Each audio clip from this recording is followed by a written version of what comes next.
हरियाणा की हर अपडेट के लिए बेल आइकन दबाएं और सब्सक्राइब करें STV हरियाणा न्यूज। वहीं आज हरियाणा के मुख्यमंत्री मनोहर लाल की अध्यक्षता में कैबिनेट की बैठक हुई, जिसमें कई अहम मुद्दों पर चर्चा हुई। बैठक में मेयर्स के खिलाफ अविश्वास प्रस्ताव लाने पर चर्चा की गई है। ऐसे भी कयास लगाए जा रहे हैं कि अभी तक क्योंकि मेयर्स के खिलाफ अविश्वास प्रस्ताव लाने का कोई प्रावधान नहीं था और साथ ही नगर पालिकाओं के प्रधानों के खिलाफ अविश्वास प्रस्ताव लाने की चर्चाएं इसमें जो कि चल रही थी, अब ये पुख्ता हो चुकी हैं। बैठक से पहले अनिल विज ने कई मुद्दों पर बातचीत की। उन्होंने साफ किया कि डिप्टी सीएम से उनका कोई मतभेद नहीं है, क्योंकि ये मतभेद का जो वातावरण है जिसको लेकर के विपक्ष की तरफ से सरकार पर कई सवाल उठाए जा रहे थे, उसका स्पष्टीकरण भी यहां पर दिया गया। यहां तक कि उन्होंने यह भी कहा कि दुष्यंत चौटाला को वो अपना मित्र मानते हैं, उन्होंने अपना मित्र बताया। आज की इस बैठक में भी मंत्रिमंडल के कई बड़े चेहरे शामिल हुए हैं। तो वहीं सूत्रों के हवाले से यह भी खबर सामने आ रही है, जो कि सूत्रों के हवाले से जो खबर हमने आपको पहले बताई थी वो अब साफ भी हो चुकी है कि विधानसभा का जो सत्र है उसकी शुरुआत की अब तैयारी की हो रही है। तो यहां इस बीच ये अहम जानकारी सामने आ रही है और साथ ही साथ आपको हमने ये तस्वीर भी दिखाई है बैठक के भीतर क्या चल रहा था, किन विषयों को लेकर के बातचीत हुई है, वो हमने अभी तक आपको बताया है।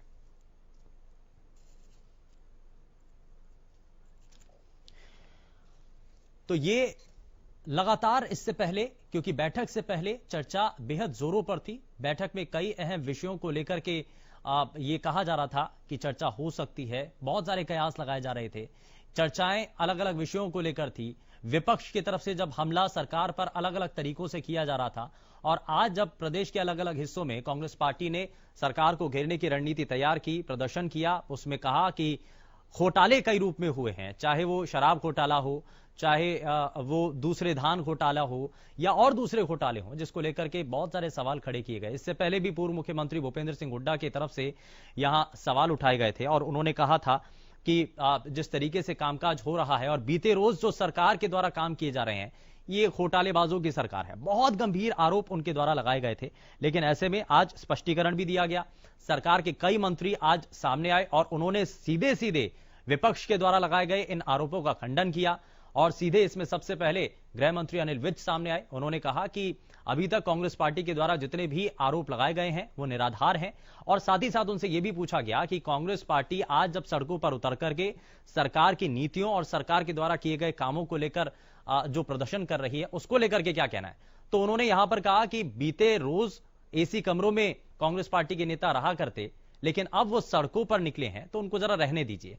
तो ये जिस तरीके से तल्खी भरे अंदाज में उन्होंने बहुत सारी चीजों का उन्होंने कहा, तो ये यहां पर कई चीजें हैं। लेकिन साथ ही साथ मंत्रिमंडल की बैठक जिसका इंतजार था वो खत्म हो चुकी है और खत्म होने के बाद बहुत सारी चीजें अब इस मंत्रिमंडल की बैठक के खत्म होने के बाद साफ हो रही हैं और आज के इस विशेष कार्यक्रम में हम आज की इस बैठक को लेकर के ही आज चर्चा करने जा रहे हैं। और साथ ही साथ आप ये कई नेता हमारे साथ इस पूरे कार्यक्रम के दौरान कार्यक्रम में जुड़ेंगे। भारतीय जनता पार्टी के प्रवक्ता होंगे, जननायक जनता पार्टी के प्रवक्ता होंगे, राजनीतिक विश्लेषक होंगे।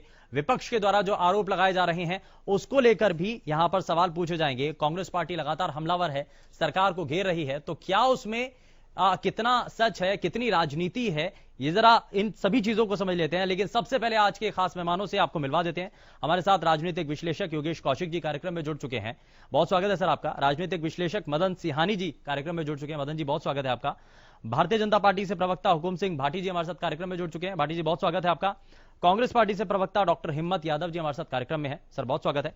जननायक जनता पार्टी से प्रवक्ता दलबीर धनखड़ जी हमारे साथ कार्यक्रम में है, बहुत स्वागत है दलबीर जी आपका। और इंडियन नेशनल लोकदल से प्रवक्ता रजवन डहिनवाल जी हमारे साथ कार्यक्रम में जुड़ चुके हैं, बहुत स्वागत है रजवन जी आपका कार्यक्रम में। लेकिन जल्दी से जरा हुकुम सिंह भाटी जी, आज की इस बैठक को किस रूप में सार्थक मान रहे हैं?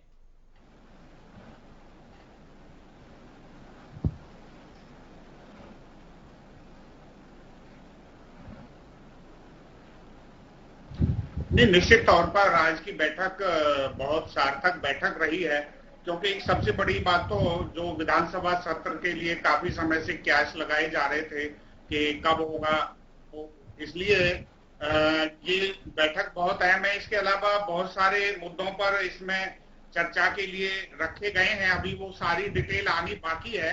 और जो विपक्ष है, विपक्ष को कोई मुद्दा मिला नहीं, वो जो इस तरह की बयानबाजी कर रहे थे, आज वो सारे इस बैठक में चर्चा में आए वो विषय और उसके ऊपर कैबिनेट में चर्चा हुई है। इसलिए बहुत इंपॉर्टेंट बैठक आज हुई है।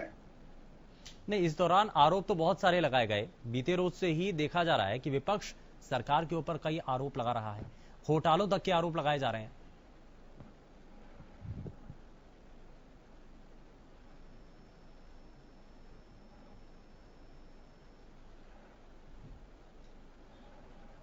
सुरेंद्र जी देखिए, जो विपक्ष है वो घोटाला नाम देता है क्योंकि विपक्ष घोटालों में इन्वॉल्व रहा है। अगर मैं कांग्रेस की बात करूं तो जो हुड्डा साहब का 10 साल का पीरियड था वो पूरा की पूरा घोटालाओं में रहा।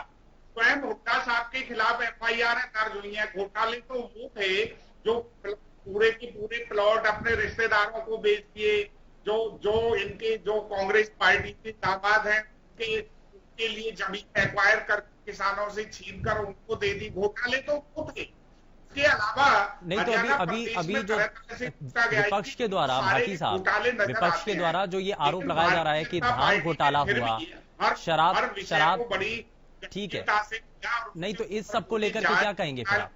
ये घोटाला नहीं है मतलब?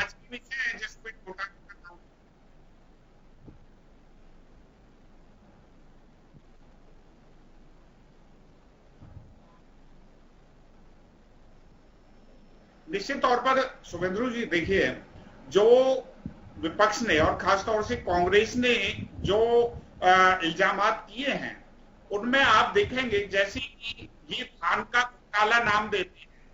धान इस तरह से कांग्रेस के समय मिलर सरकार खरीद कर देती थी और वो बाद में उसका धान से चावल निकालकर वापस करते हैं, वही प्रक्रिया उसमें अडॉप्ट की गई।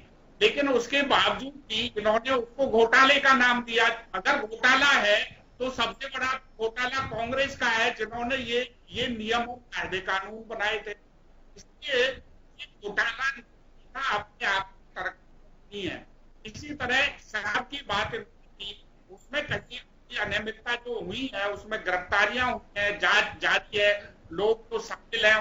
नहीं, आप ये मान रहे हैं कि अनियमितताएं हुई हैं? काम कर रहा है। घोटाला देखिए, दो चीजें हैं, वो होता है एक तरफ जांच की मांग उठती है, दूसरी तरफ से क्लीन चिट मिल जाती है। जैसे कि आपका क्या मानना है? बीजेपी का क्या मानना है इसमें आया नहीं और पूरा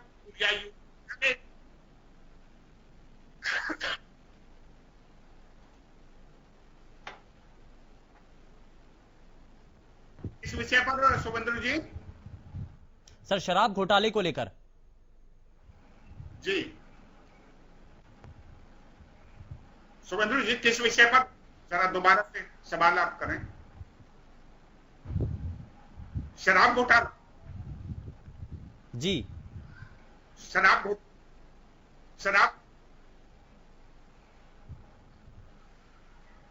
लगता है कुछ तकनीकी खामी है। मैं जरा जल्दी से जवाब ले लेता हूं, फिर मैं आता हूं सर। जहां तक ये शराब घोटाले की बातें हैं उसमें वो इन्वॉल्व रहे, हाँ। वो उनकी गिरफ्तारियां हो चुकी हैं और वो ये तो जिस तरह का मामला रहा है वो जब भी शुरू उन्होंने किया है और वो उसमें शराब की तस्करी का मामला पंजाब से भी उसमें इन्वॉल्व हुआ, उसके ऊपर भी कार्रवाई की जा रही है और जांच का दायरा भी पूरा बढ़ाया है। ठीक है, पंजाब में सरकार है, पंजाब में कांग्रेस की सरकार है, इसलिए ये घोटाला, इसका जो ये नाम देते हैं ये घोटाला नहीं, इसमें एक विशेष करके लोगों ने इसमें किया है, वो सलाह के पीछे है। और चलिए ठीक है, लेकिन जांच की बात तो आप कर रहे हैं, ठीक है। मैं दलबीर जी से इसको लेकर भी सवाल पूछूंगा, लेकिन हिम्मत जी, ये कहा जा रहा है कि जो आपने नियम बनाए वही गलत है और इसी वजह से धान घोटाला अब सामने आता है, आप जिसका जिक्र कर रहे हैं। देखिए शुभेंदु जी, सबसे पहले तो जिस प्रकार से जब भी आज मीडिया प्रश्न उठाए, आज जनता प्रश्न उठाए, आज विपक्ष प्रश्न उठाए, हर बार ये देखा गया है कि भारतीय जनता पार्टी केवल घोटालों को जो है आज इन्होंने उसका अभिप्राय जो है उसको बदलने का काम कर दिया। अब इनको ये घोटाले नहीं लगते हैं, अब इनको ये एक इनकी सुविधा लगती है कि ये एक हमारा अधिकार है सरकार के अंदर कि हम इस प्रकार का सुविधा शुल्क किस तरह से वसूल करते हैं। लेकिन जब भी विसिल ब्लोअर विपक्ष इसका सवाल उठाता है कि इस प्रकार के घोटाले, पहली बात तो सूचना का अधिकार को कमजोर करने का काम किया, उसके बाद में सूचना ही नहीं मिल पाती। कहीं से अगर सूचना मिल पाती है किसी प्रकार से जो है जान का जोखिम आज सूचना के अधिकार के अंतर्गत लोग उठाते हैं और उसमें कुछ सूचना मिल पाती है, तो उसके बाद में जब इनसे सवाल पूछते हैं तो मुख्यमंत्री तक के लोग ये कह देते हैं कि नहीं, इनको तो विपक्ष को घोटाले ही घोटाले दिखते हैं। अरे आज आपकी सरकार के अंदर कई बार आपने देखा, जब कोई घोटाला हुआ, धान घोटाला हुआ, माइनिंग घोटाला हुआ, तमाम प्रकार के घोटालों की एक लंबी फेहरिस्त अगर मैं पढ़ने का काम करूं, हर बार मुख्यमंत्री जी ने ये बात कही कि हाँ इसकी हम जांच करेंगे, इसके अंदर हम एक कमेटी गठित करेंगे कि एसआईटी गठित करेंगे, उसके बाद में उसको क्लीन चिट देने का काम कर देते हैं। तो ये बात केवल ये ना कह करके पल्ला नहीं जो है ये लोग झाड़ सकते हैं कि घोटाला नाम की कोई चीज नहीं है। अब ये रजिस्ट्री घोटाला लेटेस्ट, पुरानी बात नहीं करें हम तो पिछले 6 साल के अंदर तो कितने घोटाले हुए उनकी तो अगर पढ़ेंगे तो पूरा आपको 2-4 घंटे का प्रोग्राम करना पड़ेगा। एक एक करके सभी चीजों पर बात करें। रजिस्ट्री घोटाला जिस प्रकार का अभी हुआ, आपके सामने 1200 जो है रजिस्ट्रियों का मामला आया, उससे पहले भी गुड़गांव के अंदर भारतीय जनता पार्टी के विधायक स्तर के लोग जो हैं, किस प्रकार से उनका जो है धंधा ही इस प्रकार का जो है लैंड के सेक्शन 7 का जो वायलेशन जिस प्रकार से हुआ है, वो पूरे गुड़गांव के अंदर आपको देखने को मिलेगा। और ये बात जहां कांग्रेस के ऊपर उठाते हैं कि हुड्डा साहब पे उंगली उठाते हैं, तो भैया आज आप उंगली उठा रहे हैं, आप पिछले 6 वर्षों से सरकार के अंदर हैं, कितने केसेस के अंदर आपने कन्विक्शन कर दिया, क्यों नहीं आप हम लोगों को जेल में डाल देते अगर हम लोगों ने घोटाले किए थे। आज ये हमारा दायित्व है, हमारा जो है ये दायित्व है कि सवाल उठाना, ये मीडिया का दायित्व है कि सरकार के कामकाज के ऊपर सवाल उठाए जाएंगे। और आपके हाथ जो हैं अनेकों बार देखने को मिले हैं कि आपके हाथ जो हैं दलाली के अंदर काले हो चुके हैं। दलबीर जी, ये बहुत सारे आरोप और बहुत दिन से लग रहे हैं, बार बार विपक्ष की तरफ से सरकार को घेरने के लिए घोटालों का आरोप लगा दिया जाता है। शुभेंदु जी धन्यवाद। वैसे तो विषय आज विधानसभा का था, मीटिंग का, कैबिनेट की का, पर चलो घोटालों की बातें भी कर सकते हैं, क्यों नहीं कर सकते। जहां तक घोटालों की बातें करेंगे, इस देश में, इस दुनिया में, इस प्रदेश में कहीं भी बात करोगे, प्रॉपर्टी डीलिंग अगर सबसे ज्यादा इस देश में अगर किसी ने की तो भूपेंद्र सिंह हुड्डा उस नाम पे। जहां तक जेल जाने की बात है, मेरे भाई थोड़ा समय लगेगा, कोर्ट में जो भी चल रहा है केस तो आप सबको पता ही है, आपकी तो राष्ट्रीय अध्यक्ष भी धनखड़ साहब, आप बीच में क्यों बोल रहे हैं? मैं बोल रहा आपके बीच में, आप बोलिए ना, प्लीज बोलिए, बताइए। बड़ी तकलीफ होती है आपको, आपकी बातें करते, बताइए आप बताइए। हम तो बिल्कुल नहीं बोल रहे आपके बीच में, बताइए धनखड़ साहब बताइए। जहां तक रजिस्ट्रियों की बातें हैं, कार्रवाई करने को घोटाला नहीं कहते। हाँ, कांग्रेस के समय में ये काम होते रहे हैं। मैं तो यहां बैठे, हम सब गुड़गांव के लोकल हैं। कॉलोनियां जब प्रदेश बना, जब कितनी थी यहां, कितनी सरकार के द्वारा कॉलोनियां बसी हुई हैं और कितनी इनलीगल कॉलोनियां बसी हुई हैं। सरकार ने यह मानना है अब ये इनलीगल धंधा, इसको बंद करने की तरफ सरकार जारी है। इसलिए तहसीलदारों पे, नायब तहसीलदारों पे, आपको सबको पता, उनको सस्पेंड किया गया और उनकी एफआईआर करा दी गई। अगर सरकार का घोटाला होता तो ये काम नहीं होते। ये काम भूपेंद्र सिंह हुड्डा की सरकार में, कांग्रेस की सरकार में बहुत हुए हैं। और इस देश में मैं कह रहा हूं, जो आज देश की हालत है, जो हालत खराब है, किसान की कह लो, किसी भी कह लो, देश और प्रदेश में तो हमेशा कांग्रेस की सरकार रही ज्यादातर। आप ये बातें ना करें।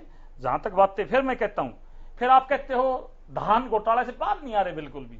मैं कह रहा हूं धान घोटाला है ही कहां, किस चीज का घोटाला? घोटाला नहीं है वो, सरकार की एक व्यवस्था है। वो कांग्रेस के टाइम में भी थी, हमारे टाइम में भी थी, मिलीजुली सरकार के टाइम में भी, पिछली बार बीजेपी के भी टाइम में थी।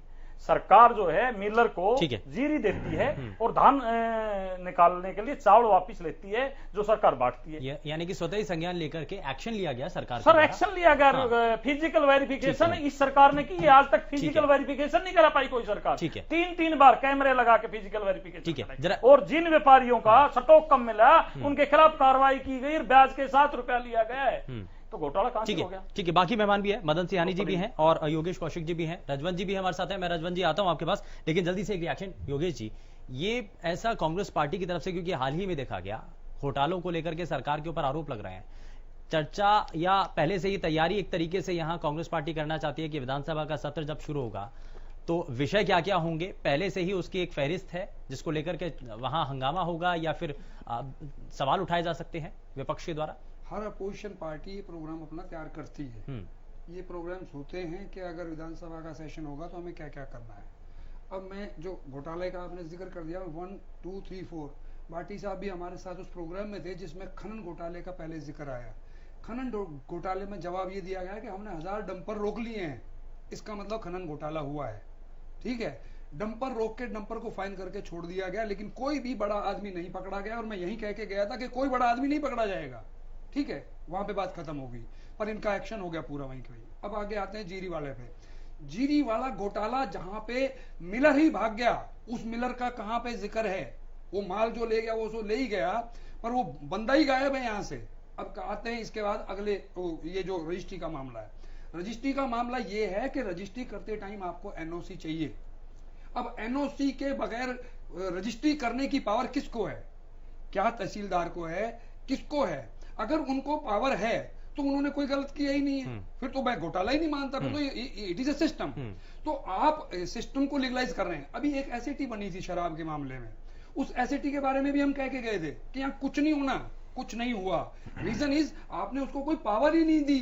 वो पावर अगर उनके पास होती कोई स्टॉक के को चेक करने की, किसी को बस वो पकड़ के और जो नीचे के लोग हैं अपना मैनेज करके, ये जो सवाल, बाकी ये जो सवाल बचा उठाया गया वो इसीलिए उठाया गया क्योंकि अब विधानसभा की तारीखों का जब ऐलान हुआ है। मैं धनखड़ जी वापस आता हूं, आपके पास आऊंगा, लेकिन जरा मदन सिहानी जी भी हमारे साथ हैं। मदन जी, ये जो शुरुआत है, क्योंकि विधानसभा सत्र की अब सुगबुगाहट तेज हो चुकी है, तो क्या सदन के भीतर घोटाले का मुद्दा हो, सरकार के कामकाज को लेकर के सवाल हो, ये सब हावी रहेगा? निश्चित रूप से शुभेंदु जी, जब लोकतंत्र है तो विपक्ष को यह अधिकार रहता है कि वो जहां जहां कमियां देखें वहां वहां उसको चुनकर प्रहार करने का प्रयास करें। ये लोकतंत्र में होना ही चाहिए, लेकिन उतना ही जरूरी ये भी है कि जो सत्ता में बैठे हैं वो इसका स्पष्टीकरण दे, और स्पष्टीकरण नहीं बल्कि कार्रवाई के माध्यम से दिखाई दे कि हम किसी घोटाले में लिप्त नहीं है, ये आरोप निराधार है। मैं एक बात कहना चाहूंगा शुभेंदु जी, हमारे यहाँ ये जो अभी भूपेंद्र सिंह हुड्डा जी पे आरोप लगता है कि उन्होंने घोटाले किए, और वाड्रा साहब पे भी आरोप लगे खूब घोटाले किए, लेकिन 6 साल सरकार रहने के बाद भी अगर हम किसी को अरेस्ट नहीं कर पाते या किसी पे कोई ऐसी कार्रवाई नहीं कर पाते जो दिखाई दे कि हाँ इन लोगों ने कुछ किया है, तो ऐसा लगता है कहीं कुछ मिली भगत तो नहीं है। क्योंकि ऐसे आरोप अब ये लगा रहे हैं उस सरकार पर जो वर्तमान में सत्ता पे है। तो कहने का अर्थ यह है कि अगर 6 साल में भी हम किसी को उसके कुकर्मों का अगर है तो कोई जिसे कहना चाहिए सजा नहीं दे पाते, नहीं तो फिर तो वही बात हो जाएगी ना सर, वो बात हो जाएगी ना कि सरकार करवा रही है, कहीं ना कहीं कमजोरी। इनडायरेक्टली आरोप तो फिर भी सरकार के ऊपर ही लगते हैं। अगर ऐसा हो जाएगा और ये सरकार भी कहने लगे कि हाँ जी हमने करवाया है, तो ये तो सीधे सीधे हो जाएगा कि ये तो सत्ता का जो है रसूख का अपना इस्तेमाल कर रहे हैं, पावर का इस्तेमाल कर रहे हैं, इसीलिए उन्होंने सलाखों के पीछे कर दिया। सत्ता का इस्तेमाल जनसेवा में करना कोई बुराई नहीं है। अगर कोई भ्रष्टाचार का तंत्र चल रहा है पैरेलल सरकार के, और उस पर अगर सरकार कार्रवाई करती है, इसमें क्या बुराई है? लोगों को इससे खुशी मिलेगी। नहीं, ये तो श्रेय मिलेगा इनको, बिल्कुल श्रेय मिलेगा। किसी ने चोरी की, आपने पकड़ के अंदर कर दिया, पर ये श्रेय जहां पॉलिटिकली इन्हें यूज करना होता है वहां करेंगे। अभी इलेक्शन आने दो आप, कोई भी इलेक्शन आएगा मैं आपको दिखाऊंगा कि हम जेल में हुड्डा जी को बंद करेंगे, हम जेल में बंद करेंगे वाड्रा को, जीजा जी ऐसा शोर मचाते जैसे इन्हीं की जीजा जी हो। तो मतलब मैं समझ नहीं पाता हूं, ये पॉलिटिकली यूज करने के लिए। ये राजनीति में एक चीज कही जाती है कि मुद्दे कभी भी खत्म नहीं किए जाते, उन्हें जिंदा रखा जाता है एक वक्त आने पे इस्तेमाल करने के लिए। वो ऐसा ही करते हैं, ऐसा ही करेंगे। और जब आप एक्शन लेना शुरू कर दिया तो आपने ये तो मान ही लिया है कि यस घोटाला हुआ है, अगर वरना आप एक्शन ही ना लेते। जब आप मान रहे हैं कि हमने एक्शन ले लिया, पर हो सकता है कि कहीं कमी पेशी रही हो, जैसे एसआईटी का गठन है शराब के मामले में, ये तो प्रूव्ड है। अब वो क्या होगा कि अब पंजाब पे डाल दो थोड़ा सा डाल दो, यूपी पे थोड़ा सा, किसी और पे, ताकि डाइल्यूट हो जाए चीजें। फिर अल्टीमेटली क्या है, अजी वो शराब में इतना ये हो गया था, इतना। शराब में कोई बहुत बड़ी सजा नहीं है, और ना ये कर सकते हैं। मैं अभी बता रहा हूं आपको, लीगली बता रहा हूं ये बात। बहुत छोटी मोटी सजाएं होती हैं। आप एक ट्रक पकड़े जाएंगे तो अगले दिन जमानत हो जाएगी आपकी, कोई बहुत बड़ी सजा नहीं है इसमें। इनका भी यही हाल होने वाला है। असली बात यह है जो विपक्ष कहना चाहता है कि आप इनके पीछे बड़े बड़े चेहरों को छिपाना चाहते हैं। अभय सिंह चौटाला जी ने बाय नेम बोला कि एक्स के रिश्तेदार हैं, ठीक है। अब उसका जिक्र, उसको छिपाने के लिए ये सारी चीजें की जाती है कि एक्स को गिरफ्तारी दे दी। किसके चेहरे को छुपाया जाता है या किसको बचाने की कोशिश की जा रही है, इनको लेकर भी बात करेंगे। लेकिन रजवन जी, ये विधानसभा की तारीखों का ऐलान होने के साथ कुछ तैयारियां हैं, क्या मुद्दे हैं? देखिए तैयारियां पूरी हैं। देखिए, मुद्दों की मैं बता देता हूं। जब से विधानसभा के चुनाव हुए हैं, अगर विपक्ष का कोई जिम्मेदारी निभा रहा है, चौधरी अभय सिंह चौटाला जी निभा रहे हैं। कांग्रेस की अगर हम बात करें, उनके 31 विधायक जरूर हैं, लेकिन वो पूरी तरह से शांत हैं। वो कहीं ना कहीं भारतीय जनता पार्टी को सपोर्ट करने का काम कर रहे हैं। मुद्दे जनता के उठाने का अगर कोई काम कर रहा है, चौधरी अभय सिंह चौटाला जी हैं। जितने भी मुद्दे उठाए हैं, चौधरी अभय सिंह चौटाला जी ने उठाए हैं। लेकिन उन मुद्दों पर हुआ क्या, उन घोटालों का किया क्या? सरकार उनके कहेगी कि हम जांच करा रहे हैं, और जांच कराने के नाम पर कुछ दिन बाद उनमें क्लीन चिट दे दी जाती है। तो क्या वो घोटाले जो उठाए गए हैं वो कोई भी घोटाले नहीं है? वो घोटाले सारे हैं, लेकिन क्या है कि घर की वही काका लिखने वाला, वो वाली एक कहावत इनके ऊपर सही साबित होती है। सारे घोटालों की जांच ये खुद करते हैं, इस हिसाब से करते हैं कि उनमें बिल्कुल क्लीन चिट दे देते हैं। अगर वो क्लीन चिट ही देनी थी तो उनकी जांच क्यों कराई जा रही है? और अभी जैसे भाई हमारे साथी बात कर रहे थे कि शराब, अभी एक मिनट, अभी मैं एक चीज बताना चाह रहा हूं कि शराब घोटाले की जैसे बात आई थी, नहीं, शराब घोटाले के लिए जैसे एसआईटी गठित करनी थी, इन्होंने गठित की एसआईटी। जांच में उसके पास अधिकार कोई थे नहीं, और रिजल्ट क्या रहा कि उनको क्लीन चिट दे दी गई। अगर उनको क्लीन चिट दे दी गई तो वो जो अवैध शराब थी, जो शराब गायब हुई थी डिस्टिलरी से, मैंने इन सवालों के साथ शुरुआत इसलिए की कि विधानसभा के भीतर क्या मुद्दे होंगे, क्योंकि पूरी जो चर्चा है वो इसी के इर्द गिर्द हो रही है। तो ये दलबीर जी, ये मान लीजिए कि विधानसभा के भीतर भी यही मुद्दे होने वाले हैं, यही मुद्दे उठेंगे और बार बार इन्हीं को लेकर के सवाल पूछे जाने हैं। जी, एक अभी दलबीर जी, मैं रजवंत जी दोबारा आता हूं। जी बिल्कुल, ऐसे मुद्दे यही है, क्योंकि ये जी, सरकार का वायदा है इस प्रदेश की जनता से, विपक्ष से, मत करो, विपक्ष अच्छे मुद्दे लाएगी, अच्छे समाधान होंगे, और जो कमियां हमारी बताए हैं हम सामने लेके आएंगे। अब मैं बड़ा हैरान हूं इंडियन नेशनल लोकदल के मेरे छोटे भाई से। अभय सिंह चौटाला सीरियस पॉलिटिशियन नहीं है। आप सबको पता है किस तरह से उन्होंने वायदा किया था इस प्रदेश की जनता को। दुष्यंत चौटाला या उनके परिवार से कोई विधानसभा पहुंच गया तो मैं राजनीति से संन्यास ले लूंगा। जमान का धनी ये बताते पहले तो संन्यास ले, फिर आगे काम बढ़ाएं। पर चलो कोई बात नहीं। एक जींद का बाई इलेक्शन आया था, मेरे भाई वो एफिडेविट कहां भेजे आप लोगों ने, पता ही नहीं चला। कहीं भी आपके बूथों पर 0 वोट आई थी। अब ऐसे कह रहे थे मेरा परिवार, हर बूथ पर मेरा परिवार है, उन्होंने वोट डाला है, वो एफिडेविट देंगे, राष्ट्रपति का पेश होंगे, राज्यपाल जी के पास जाएंगे, हम तो सब पे आरोप लगाएंगे, पूरी सरकार को बदनाम कर देंगे, चुनाव आयोग को खत्म करवा देंगे। वो कहां है एफिडेविट? तो ये बातें करके भाग जाते हैं। जहां तक मैं एक और याद दिलाना चाहूंगा, धान घोटाला की बात है वैसे करते हैं। अभी पीछे जब गेहूं खरीद की बात आई, एक दिन तो जाके व्यापारियों के पास जाके खड़े हो गए, जब सरकार कह रही थी इस बार पेमेंट किसानों को हम सीधी देंगे। सब तो आपको ध्यान होगा, चोली दामन का साथ है व्यापारियों के साथ, ऐसा क्यों किया जा रहा है? अभय सिंह जी वहां चले गए। कुछ दिन बाद जब किसानों की पेमेंट डिले कर दी, बोला किसानों की पेमेंट मरवा दी इन्होंने आड़तियों के साथ मिलकर। तो दो मुंही बात कोई ना करें, स्पष्ट बात करें। और जहां तक मैं फिर कहता हूं कांग्रेस तो टुकड़ा टुकड़ा गएंगे। ये सारे 31 तो विधायक एक नहीं हो सकते। कैसी बात करेंगे? शैलजा जी अलग प्रेस कॉन्फ्रेंस करती है, अलग करते हैं। भूपेंद्र हुड्डा पे 31 लाख रुपए, आपको पता नहीं शराब माफिया का जो नाम लिया था अभय सिंह ने क्या कही थी? 31 लाख रुपए भूपेंद्र हुड्डा को दिए, वो शराब माफिया है। ये अजीब अजीब बातें हैं। परंतु हमारी जेजेपी और बीजेपी की सरकार ने वायदा किया है प्रदेश की जनता से, जो मैनिफेस्टो में हमारे वायदे हैं हम उनको पूरा करने का काम करेंगे। और प्रदेश की जनता को भलाई करने के लिए सरकार बनी हुई है, घोटाले करने के लिए नहीं बनी। घोटाले अगर करने होते तो ये जो तहसीलदार हैं जिन्होंने रजिस्ट्रियां की हैं, नायब तहसीलदार हैं, एफआईआर तक नहीं लेके जाते। चलिए अब ये राजनीतिक मुद्दों से आगे बढ़ते हुए एक और जो जिस चीज पर सहमति बनी है आज की इस बैठक के अंदर, तो वो है पंचायती चुनावों में महिलाओं की जो 50% हिस्सेदारी है वो अब से होगी, यानी कि इस बात पर भी सहमति हो चुकी है। तो सबसे पहले मैं हुकुम सिंह भाटी जी, आप इस कदम को किस रूप में मान रहे हैं और इससे कितना राजनीतिक रूप से और बुनियादी स्तर पर राजनीति की वहां कितना बदलाव आएगा इसमें?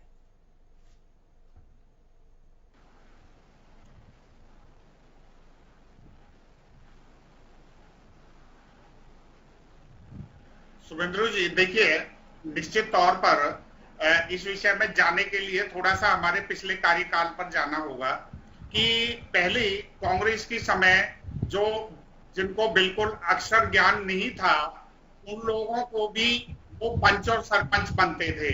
और बाद में जब वो जो पैसे का जिस तरह गोलमाल होता था, तो वो लोग कहते थे हमारा तो अंगूठा लगवा लिया, हमारे से लिखवा लिया।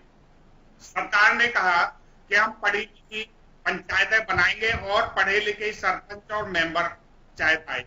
उसका एक बेहतर रिजल्ट आया और इस बार हमारी बीजेपी और बीजेपी की अलायंस की सरकार है, तो इसमें तय किया गया कि इस परसेंटेज को और बढ़ाया जाए। तो ये 50% का जो और महिलाओं को इसमें आरक्षण देने की बात है, ताकि उनकी भागीदारी सुनिश्चित हो सके।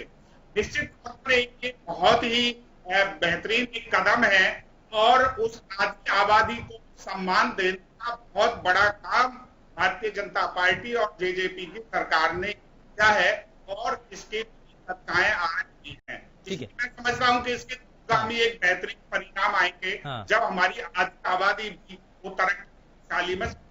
ठीक है, जरा मैं सर से जी। जिस प्रकार से कह रहे हैं कि पीछे जो हमारे जनप्रतिनिधि ग्राम स्तर के ऊपर चुन के आते थे वो अनपढ़ थे या उस प्रकार से, तो इन्होंने भारतीय जनता पार्टी ने एक नया प्रचलन शुरू किया है कि झूठी डिग्रियां बनवाना, झूठी सर्टिफिकेट बनवाना। इनके प्रधानमंत्री ने बाद में जो है झूठी डिग्री उनके पास मिली, इनके जो है गृह मंत्री के पास, इनकी जो है वो एक मंत्री हैं हमारी जो है उसकी ये आपकी खादी बोर्ड की स्मृति ईरानी जी, उनकी डिग्री, और बहुत सारे ऐसे तमाम नेता हैं जिनकी डिग्रियों के ऊपर सवाल उठे और उनका स्पष्टीकरण नहीं दे पाए। तो इन्होंने एक प्रचलन इस प्रकार का शुरू किया है कि भाई पढ़ा लिखा जो है होना जो है इस प्रकार तो की। क्या इसको गलत कदम मान? नहीं, मैं गलत कदम नहीं मानता। किसी भी चीज के अंदर समय समय के साथ सुधार होता है, ये अच्छा और स्वागत योग्य कदम है, लेकिन इसको सिलेक्टिव जो है मैंडेटरी ना करके ये सिलेक्टिव कदम होना चाहिए था। ऐसा नहीं हो सकता कि कोई अनपढ़ भी, बहुत सारे हमारे हरियाणा की कम से कम मैं बात करूं तो बहुत सारे ऐसे सामाजिक लोग हैं जिनकी उस समय शिक्षा नहीं हो पाई थी, लेकिन वो समाज की समझ बहुत अच्छी रखते हैं, लोकल सिस्टम को बहुत अच्छे से तरीके से समझते हैं और उसको एग्जीक्यूशन बहुत अच्छे से तरीके से कर पाते हैं। तो ये केवल शिक्षा के आधार के ऊपर जो है कोई अच्छा जनप्रतिनिधि होगा ऐसा नहीं है। और अगर ऐसा करना है तो पहले मेंबर ऑफ पार्लियामेंट के स्तर पे शुरुआत कीजिए, फिर आप विधानसभा के स्तर के ऊपर लेके आइए। ये तो, और बहुत सारी ऐसी महिलाएं हमारी हैं जो आज की डेट में शिक्षित नहीं है और आज ये कह रहे हैं कि हम 50% उसको कर देंगे।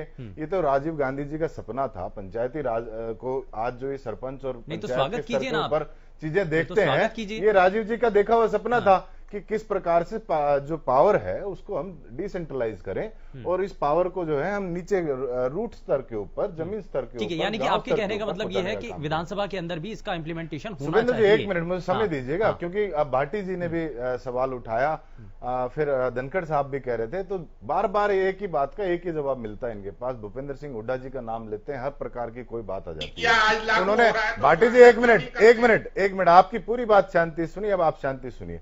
बार बार जो है इनके ऊपर सवाल, अब 6 साल की सरकार के अंदर अगर गिनोगे तो आप कम से कम इनके ऊपर सैकड़ों जो है घोटालों का फेरिस्ट में पढ़ सकता हूं अगर आप समय को इजाजत दें। लेकिन जब भी इनसे सवाल सीरियस कोई मीडिया पूछे, विपक्ष पूछे, केवल भूपेंद्र सिंह हुड्डा जी का नाम लेते हैं।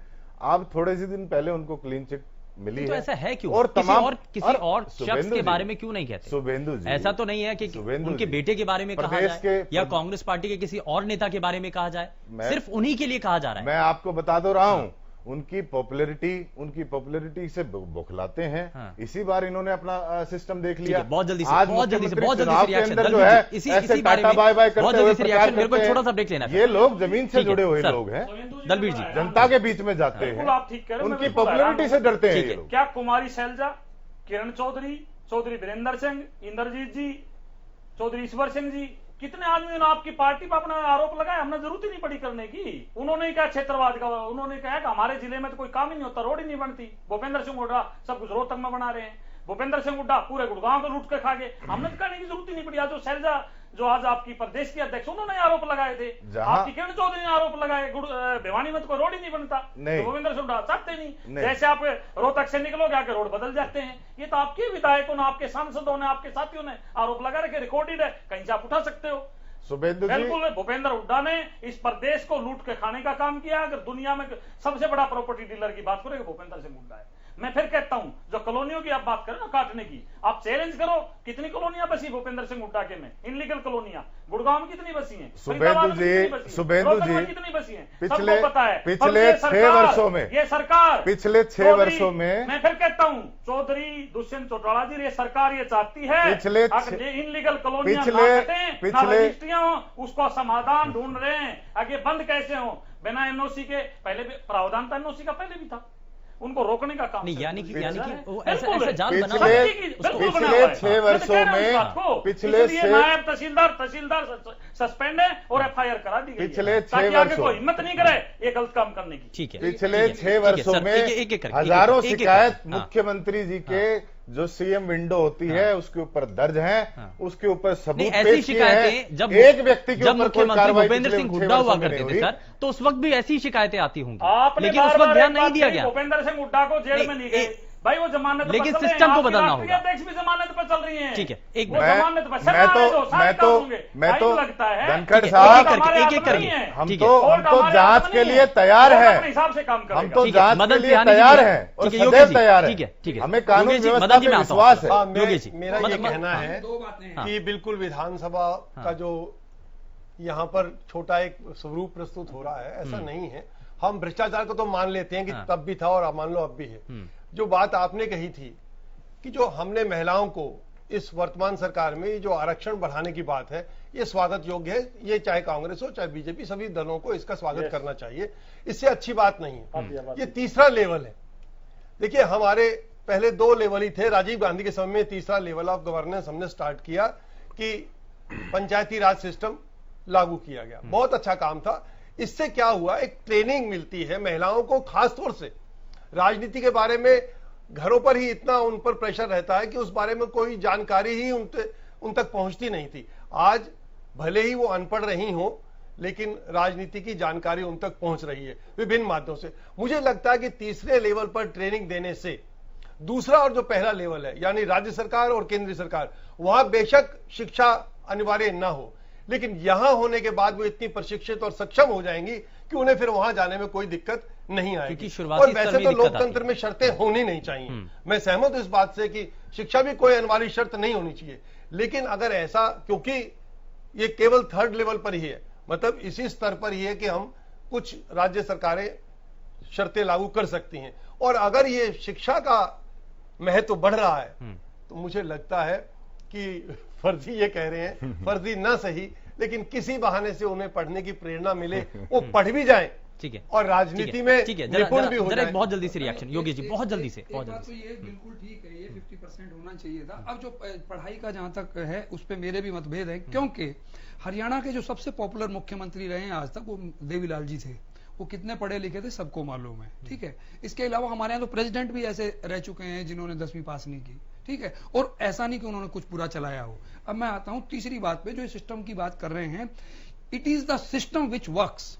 अगर आप सिस्टम ऐसा बनाएं कि सरकार कोई सी भी आए, कोई सी भी जाए, तो वो गड़बड़ नहीं होगी। जैसे अभी धनखड़ जी ने कह दिया, मैं धनखड़ जी की बात से तब सहमत होता या तब इनकी बात मैं मान लेता जब इनकी बहुमत की सरकार होती, पर ये अभी उनके पिछलग्गू हैं। ठीक है, अब वो जो बीजेपी करेगी वो होगा। ये क्या कहानी है, इसको समझो आप। पहले जो मकान बनते थे वो कहीं पे भी किसी ने प्लॉट काटे, ये 1947 से बात शुरू कर रहा हूं, जब देश आजाद हुआ है। जहां प्लॉट मिला, जहां जगह मिली, वहां मकान बना लिया। उसके बाद क्या होता है कि जब हुड्डा वगैरह बना, हरियाणा का जिक्र करते हैं, जब हुड्डा बना तो हुड्डा ने कोई सिस्टम ही अच्छा डेवलप नहीं किया। उनका सेक्टर, जो अपना सेक्टर, मैं गुड़गांव का ही जिक्र कर देता हूं, सेक्टर 4 है। उसी सिस्टम को बदलने की मैं कह रहा हूं 10 नहीं, वो नहीं बदला इन्होंने। पहले हुड्डा को बदले ना, क्या बदलेंगे वो मैं बताता हूं कि आपके पास 90% पॉपुलेशन ऐसी है जो 60-70 गज का, 100 गज का प्लॉट ले सकती है। लेकिन हुड्डा में क्या होता है कि 1000 गज के, 500 गज के, 250 गज के ये प्लॉट बनते हैं। 50-60 गज के तो प्लॉट ही नहीं होते हैं। 50-60 गज के प्लॉट होते हैं 10%।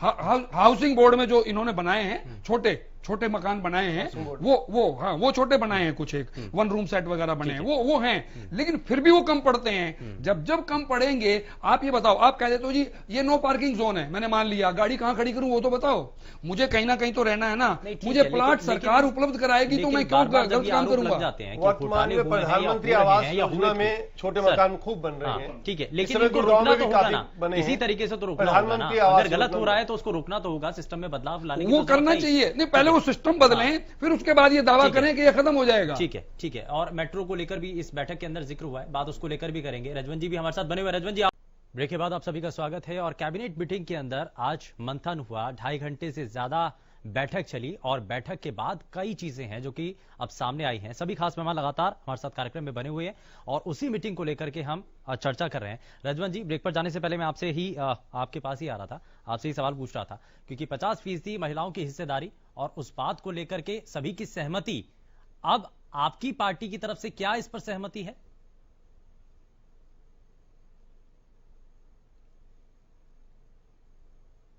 बात कर रहे हैं, ये चलो ठीक है, महिलाओं की भी भागीदारी निश्चित होनी चाहिए, लेकिन ये जरूरी नहीं है कि सभी पढ़ी लिखी महिलाएं ही हैं वही इस लायक हैं। इससे तो क्या हुआ कि जो और भी हैं, जैसे हमारे भाई प्रदीप जी बता रहे थे कि दूरदर्शिता की बात आती है, कुछ ऐसे भी हैं जो कम पढ़े लिखे हैं लेकिन उनकी दूरदर्शिता का आज तक फायदा उठाया जा रहा था।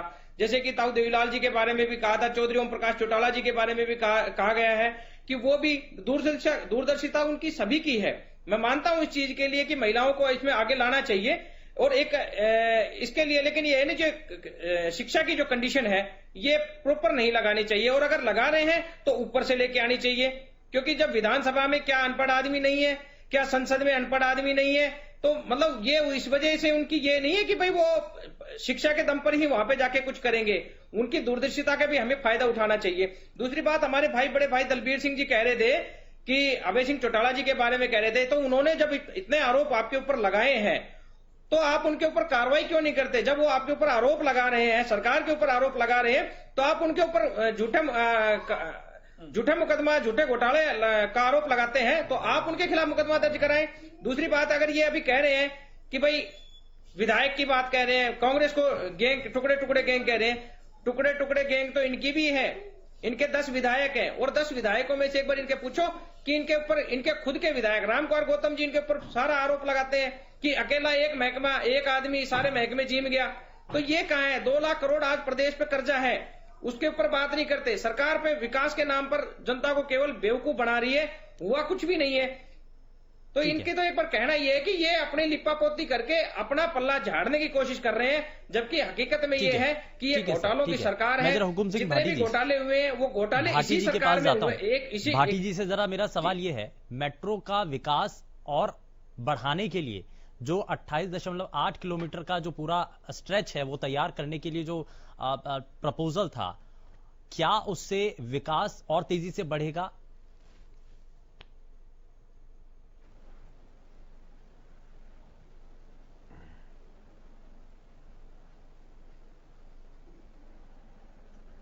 सुरेंद्र जी, निश्चित तौर पर पहले मैं आपकी बात का जवाब देता हूं कि इससे विकास निश्चित तौर पर बढ़ेगा। देखिए, दिल्ली में मेट्रो ने जिस तरह कायाकल्प किया और मेट्रो जिस तरह फरीदाबाद और गुड़गांव को जोड़ा, उससे एक बहुत बड़ी आबादी को फायदा मिला और बिजनेस और दूसरे काम धंधों को बढ़ावा मिला। आज मेट्रो बंद है तो आप जो दिल्ली जाने वाले हैं, व्यापार करने वाले हैं, आम जन सामान्य से पूछिए कि कितनी बड़ी सुविधा उन लोगों को हो रही है। इसलिए मेट्रो का बहुत बड़ा विशेष योगदान है, इसमें कहीं कोई बुराई नहीं है। अभी एक नई जो योजना जो सरकार ने DBR तैयार कराई है, फरीदाबाद से गुड़गांव को जोड़ने का जो काम जो शुरू किया जाएगा, ये बहुत बड़ा एक परिवर्तन होगा जो दोनों शहरों को जोड़ेगा। दिल्ली के साथ आवागमन और बहुत सुगम होगा। मैं आता हूं सर, मदन जी आपके पास आता हूं। मदन जी, ऐसा तो नहीं कि ये कुछ देरी होगी, ठीक है, बहुत अच्छा कदम है और होना भी चाहिए। दिल्ली को हम एक ये बहुत पहले हो जाना चाहिए था और चौटाला साहब और हुड्डा साहब इस पर बहस चर्चा ही होती रही। मुकदमे दर्ज तो पहले ही हो रहे हैं, हुड्डा साहब बेल पर हैं और दूसरी बात कि कांग्रेस का जमाना था वो घोटालों का था, इसमें तो कहीं कहने की ठीक है भाटी साहब, ठीक है ठीक है ठीक है। बात तो उनकी हो रही। एक सबसे बड़ी आज सामने आती है, रेल तो बेच दिया आपने। इनेलो और चाहे कांग्रेस हो, इनके पास मुद्दे नहीं है, इनको ठीक है सर, ठीक है। विकास पिछले तो ये तो आपके लिए आसान हो जाएगा, विधानसभा का सत्र आपके लिए आसान हो जाएगा अगर उनके पास मुद्दे नहीं है तो। ठीक है पीरियड में जिस तरह ठीक है सर, ठीक है। सरकार ने काम किया, मेट्रो के ऊपर बात करेंगे पहले सर, क्या नहीं। 5 सालों में सरकार ने मैं आता हूं। ये मान के चलता हूँ कि ये देश की विकास जनता के ने लिए समय पहचाना है और पूरे विश्व के जनता ने पहचाना है, मानचित्र लेकिन इसका नाम है। कांग्रेस और इनेलो अगर नहीं यहाँ पहचान रही है, क्योंकि यातायात इन्होंने की सुविधा होगी, आपको तो निश्चित चश्मे रूप पहने से हुए हैं, दिल्ली इनको आप खाली नजर कहें नहीं तो आती। ठीक है भाटी सर, आपने बात रख ली है, ठीक है सर। तार को एडवांस दे दिया और वो मुझे लगता है शायद आवाज नहीं पहुंच रही उन तक। ठीक है ठीक है, सियानी जी। और मैं ये कहना चाह रहा हूँ कि मेट्रो कोई किसी पर एहसान नहीं है, ये हमारी आवश्यकता है और हमें मिलनी चाहिए थी। कहने का अर्थ ये है कि बहुत विलंब से मिल रहा है, लेकिन चलो देर आए दुरुस्त आए, ये काम होना चाहिए। और इसमें भी कोई कहने की जरूरत नहीं कि इससे विकास होगा। विकास निश्चित रूप से होगा जब यातायात का सुगम हो जाएगा, दिल्ली के लोग यहाँ काम करने आ सकेंगे, यहाँ से वापस आसानी से जा सकेंगे, समय की बचत होगी। जरूरी बात है हर जगह पर जहां भी एक मेट्रो स्टेशन बनता है वहां 20, 25, 30 दुकान बनती है, वहां लोगों को रोजगार मिलता है, ऑटो वालों को रोजगार भी बढ़ेगा, सब काम ये होंगे। लेकिन यही है कि हम इस पर ठीक है। हिम्मत जी मैं आता हूं सर आपके पास। हिम्मत देखिए शुभेंदु जी, जिस प्रकार से विकास की बात कर रहे थे, गुजरात में एक डायलॉग चला था कि गुजरात से जो है विकास पागल हो गया। हमारे यहाँ विकास गायब हुआ। विकास सिर्फ एक जगह दिखा, चंडीगढ़ के अंदर। वो किस कांड में दिखा, वो आपके सबके सामने हुआ। उसके बाद में जहां विकास के उसकी रूपरेखा की बात करते हैं, इन्होंने माना भाटी जी ने कि भाई मेट्रो से जो है विकास में जो काम किया कांग्रेस ने उससे लाभ हुआ। अगर फरीदाबाद से आगे कहीं बढ़ाई हो, अगर आप यहाँ गुड़गांव से आगे कहीं बढ़ाई हो, तो पिछले 6 वर्ष हो गए अगर 1 इंच इन्होंने कहीं मेट्रो को आगे बढ़ाया हो। कोई ऐसी परियोजना जो है इन्होंने नहीं लेके आए हो, केवल मात्र कांग्रेस की योजनाओं का नाम बदलने का आगे बढ़ाया नहीं है उन योजनाओं। बहुत जल्दी से सर, मुद्दों की बात हुई थी। आज बेरोजगारी में हरियाणा नंबर 1 के ऊपर है। 43% जो है हरियाणा के लोग जो हैं आज बेरोजगार बैठे सर। पूरी दुनिया का हाल है इस वक्त, है ना? पूरी दुनिया का बात नहीं, पूरी दुनिया नहीं, हरियाणा आज टॉप में है पूरे हिंदुस्तान के अंदर। आज हरियाणा जो सुख समृद्धि और विकास के तरक्की के ऊपर सबसे नंबर 1 था कांग्रेस की सरकार के अंदर। आज वो बेरोजगारी, आज तो पूरी दुनिया की परिस्थिति बदल चुकी है। उस चीज को हम थोड़ा सा अलग नजरिए से भी देखेंगे थोड़ा सा, क्योंकि परिस्थितियां दूसरी हैं। योगेश जी, फिर मैं दलवीर जी आपके पास आऊंगा। योगेश जी बहुत जल्दी से। ये जो मेट्रो की बात कर रहे हैं ना, मैं मेट्रो से बहुत खुश हूं, लेकिन बहुत नाराज हूं सत्ताओं से। जो भी सत्ताधीश रहे हैं उनसे बहुत नाराज हूं, क्योंकि पहले पुराना गुड़गांवा शहर बना है, तो पहले मेट्रो गुड़गांवा पुराने में आनी चाहिए थी, लेकिन वो मेट्रो गई नए गुड़गांवा शहर में। और वो क्यों गई? क्योंकि वहां सारे के सारे प्राइवेट बिल्डर थे, कोई भी लोकल मतलब हुडा का 1-2 वो सेक्टर है कोई नहीं था। ठीक है, उनके रेट बढ़ाने के लिए, उनको प्रमोट करने के लिए वो दिया गया। लेकिन इसके साथ तीसरी चीज ऐड कर रहा हूं, जो हिम्मत सिंह जी कह रहे हैं, उन्होंने पूरी बात लिखी, वो मैं कर देता हूं। ये मेट्रो को प्राइवेटाइज करने जा रहे हैं, और प्राइवेटाइज अगर करते हैं तो क्या मेट्रो में रेट होंगे, क्या जनता को फायदा मिलेगा, क्या लाभ मिलेगा, क्या वो लोग उसको बर्दाश्त कर पाएंगे या नहीं कर पाएंगे, ये नहीं मालूम। और ये मेट्रो यहाँ की नहीं, ये ऑल ओवर इंडिया जहां जहां भी मेट्रोज के ये हैं, इन सबको प्राइवेट करने जा रहे हैं। ठीक है, दलबीर जी। जी शुभेंदु जी, मेट्रो के लिए तो आप मोटा मोटा अपडेट हो ही गया। 6,821 करोड़ का बजट समझो एक तरह से मंजूरी मिल गई है डीपीआर। और पुराने गुड़गांव की, जहां मेरे बड़े भाई बात करें, पुराने गुड़गांव को जोड़ती हुई वापिस वहीं जाके रैपिड मेट्रो पर जाके मिल जाएगी। एक घेरा बनेगा, सबको पता ही है, ऑलमोस्ट नक्शा सबने देखा है। मैं आपको मोटी मोटी बात बता दूं, आने वाले बिल में 75% नौकरियों का जो हमारा सबसे बड़ा वायदा था, वो सरकार विधानसभा में बिल पास करने जा रही है। और पीटीआई टीचरों की बड़ी बातें करते हैं कांग्रेस के मेरे इसी विधानसभा सत्र में हो जाएगा। हाँ जी, इसी में हो जाएगा, इसी में हो जाएगा, वायदा है आज। पीटीआई टीचर के लिए प्राइवेट मेंबर बिल हुड्डा सत्ता में रखते हुए क्यों नहीं लेके आए? आज भय कर रहे, बहुत बड़ी बड़ी बातें कर रहे हैं। गेस्ट टीचरों का प्रचलन कहां से शुरू होया? टीचर ही गेस्ट लगा दिए। अरे भाई, क्या मजबूरी थी आपकी गेस्ट टीचर लगाने के लिए? तो बड़ी बड़ी बातें करना अच्छा है, करो। परंतु मैं फिर कहता हूं, ये हमारा वायदा है, दोनों पार्टियों की सरकार है, जो हमने वायदे किए हैं चुनाव के दौरान, कोशिश करके 100% उनको कोशिश करके मोटे मोटे जो बढ़िया बढ़िया वायदे हैं पहले वो, फिर धीरे धीरे दोनों पार्टियों करके पूरा करने का काम करेंगे। 5 साल के लिए हमने वायदा किया है और आप ये मान के चलिए कोई कमी नहीं छोड़ेंगे, कोई घोटाला विपक्ष लाए। और मैं तो कह रहा हूं कितना बढ़िया लोकतंत्र हमारे देश का, प्रदेश का। इन लोग की 2% भी वोट नहीं, फिर भी उनका प्रवक्ता रोज बैठता है। अच्छी बात है, ये खुशी की बात है, हमें बड़ी खुशी होती है। कुछ मुद्दे लेके आए, अकेले विधायक रह गए, 2.25% वोटों में, मतलब पूरी पार्टी को समेट कर 2.25% वोटों पर लिया है, फिर भी हमारे साथ बैठ के हमारे भाई बात रखते हैं और विधानसभा में अच्छी अच्छी बातें बेसिंग जी उठाते हैं। सरकार करेगी, उनको भी पूरा करेगी। ठीक है, हम तो कहते हैं रोज लाएं, यानी कि कुल मिलाकर के विधानसभा जिसमें भलाई होती हो वो मुद्दे लाइए, ठीक है, करके मुद्दे लाइए, और कोई घोटाला लगता है वो भी नहीं कहिए। ठीक है, तो कैबिनेट की आज की जो बैठक रही वो किस रूप में रही, कितनी सार्थक रही, उसको लेकर के हमने चर्चा की। बहुत शुक्रिया सभी खास मेहमानों का कार्यक्रम में शामिल होने के लिए, अपना समय देने के लिए। लेकिन यहां से आज एक वादा भी हुआ है कि इस बार के जो विधानसभा का सत्र होगा उसमें एक प्रस्ताव लाया जाएगा, वो 75% हरियाणा वासियों को नौकरी में आरक्षण का है, जो कि दलबीर धनखड़ जी ने किया है। तो ये उम्मीद है कि ये जल्द से जल्द पूरा हो जाए और हरियाणा वासी जिस बात की उम्मीद कर रहे थे वो जल्द से जल्द उनकी उम्मीदों को पूरा कर सके। फिलहाल के लिए बस उतना ही। नमस्कार।